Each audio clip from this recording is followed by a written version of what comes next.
Hello दोस्तों, सभी को गुड मॉर्निंग।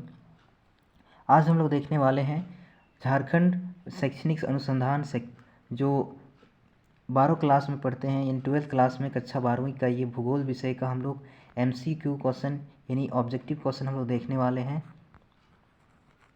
तो आप लोग का एग्ज़ाम जो है नज़दीक आने वाला है, तो इसमें देखेंगे आप लोग को कितना समय मिलेगा, 3 घंटा, और पूर्णांक कितना रहेगा, 70 नंबर, और 30 नंबर का आप लोग का रहेगा प्रैक्टिकल।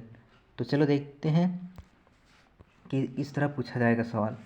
तो देख यहाँ क्या लिखा हुआ है, 1 से लेकर 25 तक आप लोग का ऑब्जेक्टिव सवाल रहेगा, यानी 1 से लेकर 25 तक हम लोग बहुविकल्पीय प्रश्न को देखेंगे और आगे का सवाल आप लोग खुद देख लेंगे और आप लोग अच्छे तरीके से तैयारी करेंगे, क्योंकि आप लोग का एग्ज़ाम नज़दीक आ रहा है, तो आप लोग का तैयारी में कमी नहीं रहनी चाहिए। तो चलिए शुरुआत करते हैं। पहला सवाल क्या क्या है, मानव भूगोल मानव समाज और धरातल के बीच संबंधों का संश्लेषित अध्ययन है, ये कथन किसका है? तो ये कथन आपका है फ्रेडरिक रेटजेल का। नेक्स्ट सवाल क्या है, देखो सवाल जो है हिंदी और इंग्लिश दोनों लैंग्वेज में दिया हुआ है, यानी ये बाइलिंगुअल है। अगला सवाल हम लोग देखेंगे। अगला सवाल क्या दिया हुआ है, रुको और जाओ ये निश्चयवाद संकल्पना किसने प्रस्तुत की है?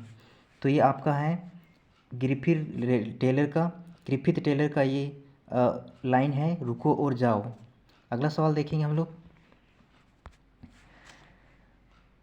21वीं शताब्दी के प्रारंभ में विश्व की जनसंख्या कितनी दर्ज की गई थी? तो कितनी दर्ज की गई थी? 600 करोड़ से अधिक। अगला सवाल हम लोग देखेंगे। निम्नलिखित में से मानव विकास सूचकांक किसने किया, यानी मानव विकास सूचकांक का निर्माण किसने किया? तो इसका सही आंसर होगा डॉक्टर महबूब उल हक ने। अगला सवाल देखेंगे हम लोग। अगला सवाल क्या है, तो ये है आपको मानव विकास के मुख्य उपनामों में से निम्नलिखित में से नहीं किया गया? तो क्या नहीं किया गया? तो ऑप्शन नंबर इसका डी ऑप्शन सही नंबर सी, उसका ऑप्शन नंबर डी सही है, उत्पादकता उपागम। नेक्स्ट सवाल देखेंगे। जंग का कटोरा निम्नलिखित में से किस क्षेत्र को कहा जाता है? तो जंग का कटोरा निम्नलिखित से किस क्षेत्र को कहा जाता है? तो पिट्सबर्ग को। अगला सवाल देखेंगे। आयात निर्यात के बीच मूल्य में अंतर क्या होता है? तो आयात निर्यात के बीच में मूल्य का अंतर होता है व्यापार संतुलन। चलो अगला सवाल देखेंगे।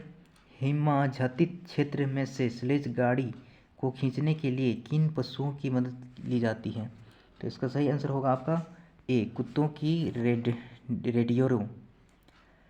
अगला सवाल देखेंगे। इनमें से कौन सा देश सार्क देशों में शामिल नहीं है? इनमें से कौन सा देश सार्क देशों में शामिल नहीं है? तो ये सार्क हैं, इनमें बहुत सारे देश सम्मिलित होते हैं, इनमें से कौन सा नहीं है? ऑप्शन नंबर डी इसका सही आंसर होगा अफगानिस्तान। अगला सवाल देखेंगे। भारत की जनगणना के अनुसार निम्नलिखित कौन सी एक विशेषता नगर की परिभाषा का अंग नहीं है? तो सही आंसर होगा इसका ऑप्शन नंबर सी, 75% से अधिक जनसंख्या प्राथमिक खंड में संलग्न होना। तो अगला सवाल देखेंगे। जमशेदपुर किस प्रकार का नगर है? तो जमशेदपुर आपका औद्योगिक नगर है,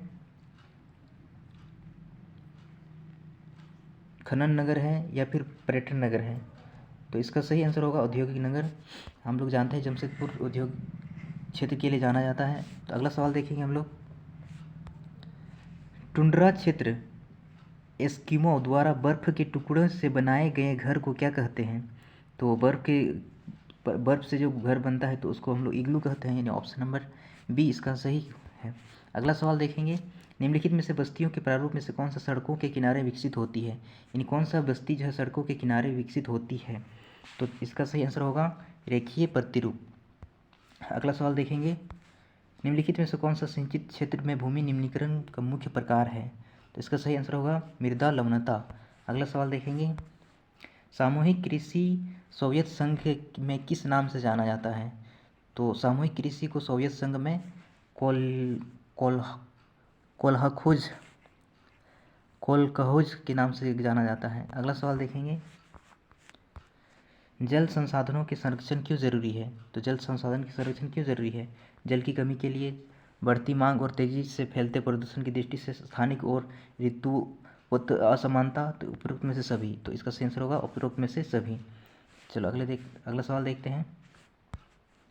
स्वर्ण कोलर कहे जाने वाला व्यवसाय किस सेक्टर के उप विभाग होते हैं? तो इसका सही आंसर होगा ऑप्शन नंबर सी, तृतीय सेक्टर। अगला सवाल देखेंगे। उद्योगों की जननी किस खनिज को कहा जाता है? तो उद्योगों की जननी किस खनिज को कहा जाता है? तो लौह अयस्क को। अगला सवाल देखेंगे। अगला सवाल है आपका, निम्नलिखित में से किस स्थान पर पहला परमाणु ऊर्जा स्टेशन स्थापित किया गया था? तो इसका सही आंसर होगा तारापुर। अगला सवाल देखेंगे। जल संभार विकास प्रबंधन द्वारा चलाई जाने वाली कार्यक्रम नीरू मीरू के संबंध किस राज्य से है?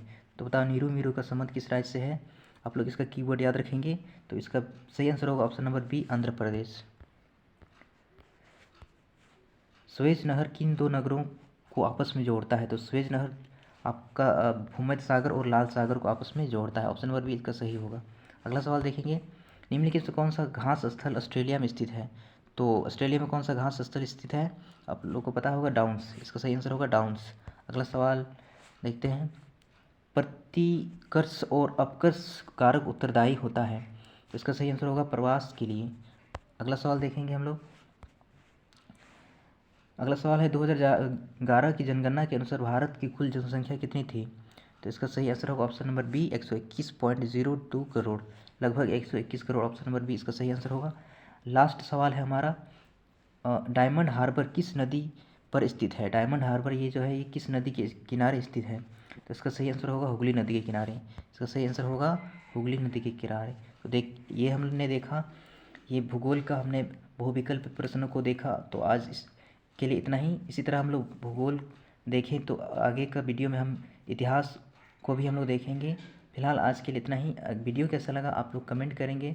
अगर अच्छा लगा तो लाइक, शेयर एंड सब्सक्राइब करके हमें सपोर्ट करें। धन्यवाद।